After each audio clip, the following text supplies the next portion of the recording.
So 2 years ago, we moved our family from Canada to Mexico for a couple of different reasons. Number one, we were sick and tired of the lockdowns. We were sick and tired of our income. The harder we worked, the more we got taxed, the less we would make. So what was the point of working harder when your money's been eaten up by taxes and by the cost of living that is absolutely through the roof? And we also wanted a different life experience for our daughter. You know, instead of learning inclusion and diversity training in school, why not bring her to a different culture where she can experience those things in real life?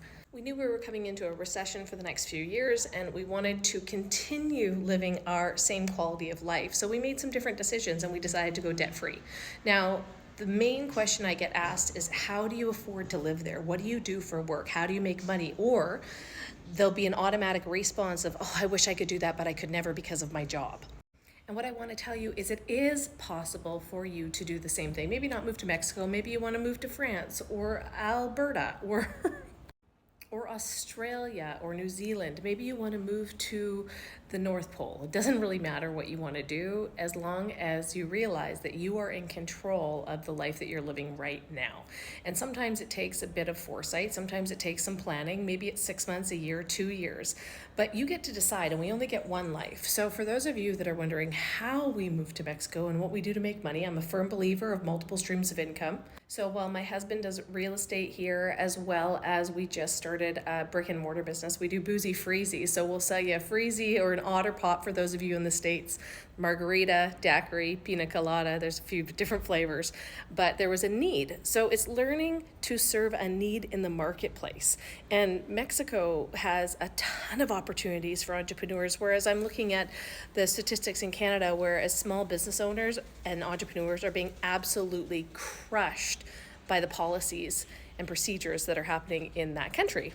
Not only that, but if you're an employee, you are in the highest tax bracket. Number one, I'm going to encourage you to up-level your skills. Maybe you want to start your own business. Maybe you want to do something completely different. And that's what's so cool about our digital economy now, is that whether you get into affiliate marketing or drop shipping or digital marketing, or you build a personal brand and you sell products and services, all of those things you can control, and you can control the flow of finances through them.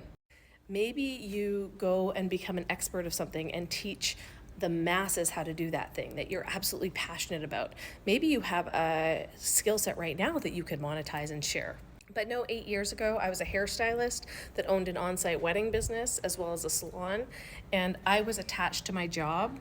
And I had to have butts in seats to make money. And I knew that instead of doing one-to-one business, I needed to do one-to-many if I wanted to leverage my time and spend more time with my family, because I wasn't willing to work 80 hours a week as a mom, and I wanted to be present, because being a parent is just as important to me as building business. And so many people burn out as an entrepreneur, but there is a better way. You just have to be willing to pivot. You have to be willing to do things differently than you've done before if you want a different result. And so often we get caught up in the comfort of what we are currently doing because it becomes easy, because it becomes a habit. But what if you upgraded your habits to the lifestyle or the dream life that you actually wanted? What if you created something that could allow you to live that way? Would it be worth working towards that for a year, 2 years, 3 years to get the outcome? You know, I interviewed a woman on my podcast, Freedom Motivated. You can find it on Apple. And she started out with a business that was worth $500. That's all she had to put in her own business. She developed her own product. 10 years later, she sold that business for $100 million. So would you be willing to put in the work for 10 years to come out with that kind of profit? In this instant gratification culture, we've lost our work ethic, we've lost our vision, we've lost our belief in what we think is possible. And I'm here to tell you that you can create whatever you want. And if you are looking to live life differently, live life on your terms, I have a free workshop coming January 15th that you are more than welcome to be a part of. If you click the link in my bio, you'll be able to register. I'll also give you a free 30-minute business audit where we can go over what you're currently doing and maybe come up with another stream of income or figure out a way to pivot that'll allow you some more time freedom.